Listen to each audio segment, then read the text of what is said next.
My name is Frances Goodall and I've been a wellbeing coach for 10 years now, and 2.5 years ago I co-founded Women's Wellness Circle with my dear colleague and friend Sophie. And also in the last year I've written a book which is called You Can Heal Chronic Illness, The Lotus Process, 8 Steps to Health and Happiness, that you can find on Amazon, Kindle or print. So my journey into this field of work began with disabling chronic fatigue syndrome that began when I was only 19 years old and went on for 5 years. And at my worst, I was sofa bound for days on end, barely able to move my body because the fatigue I experienced was so intense and the muscle weakness was so intense.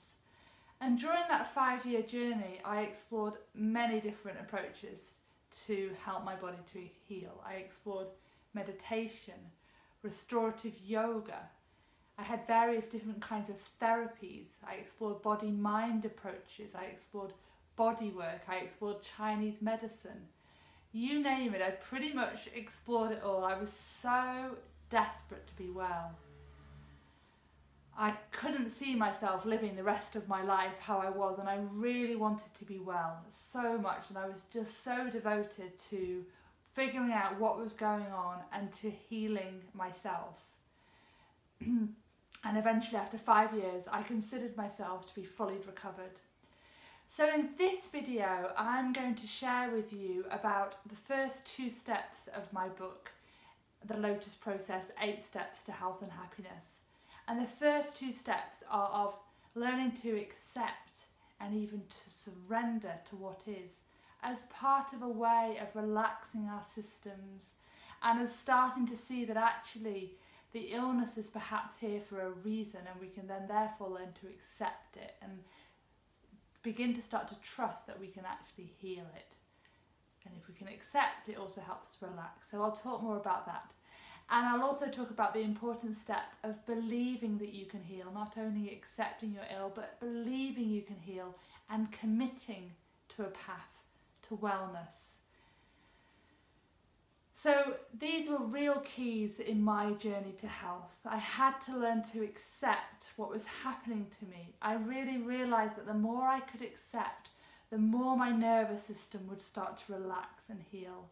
I also find this with clients that I work with women that work with me in group programs and one-to-one, that when they can learn to accept what is for now, it helps to stop the cycles of stress that perpetuate stress in the nervous system, that perpetuate physical health symptoms. So if we can really start to accept it all for now, it really can make a big difference in your road to recovery. So what I'm going to invite you to do now is to do a little practice with me to help you to accept in this moment. I invite you to put one hand on your heart and one hand on your belly and feel the contact of your hands with your body. I invite you to take a couple of deeper breaths into your belly. To have a gentle smile at your lips. And an out breath, just imagining you're releasing and letting go. And you're dropping into a state of acceptance of what is in this moment. Just for now, a place of radical acceptance of everything, of your body, of symptoms, of even the thoughts about symptoms, the anxieties about symptoms, the emotions, just accepting everything just for this moment. And bear with me if you're wondering, why am I doing this?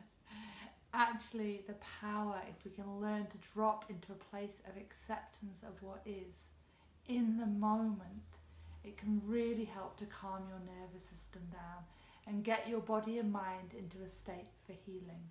If we can surrender it all just for now. Surrender even in this moment the need to be well. Just accept what is in the here and now.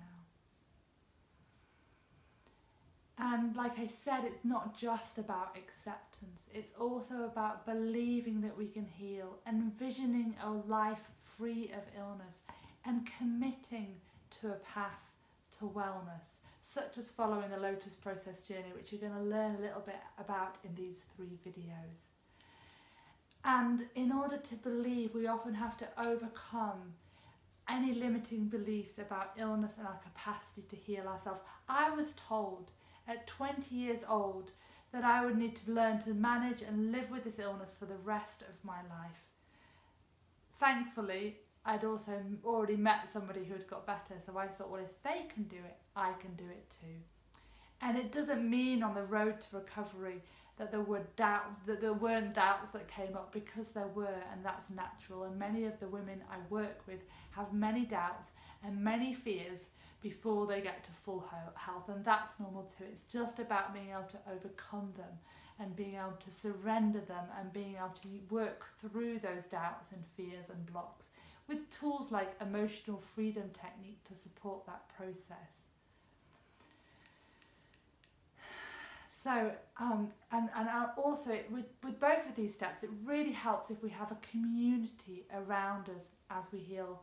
And I'm going to share more about this in the 3rd video, more about how you might want to join a community of women to support you to heal, with myself guiding the whole process.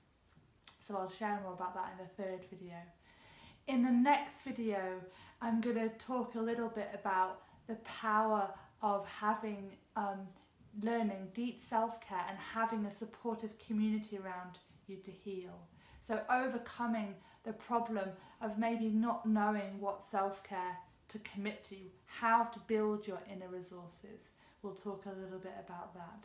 And we'll also talk a bit about overcoming the problem of feeling alone in your recovery journey. And in the meantime, if you'd like to book in a free half-hour session with me, a wellbeing clarity call, to find out more about how I might be able to help you overcome your specific blocks to healing and support your journey to recovery in this group program. So I look forward to joining you in the next video and the 3rd video as well, where you can find out more about a powerful road to heal from chronic illness, a path that has helped me to fully recover and has helped hundreds of women that I've worked with from around the world to also make a full recovery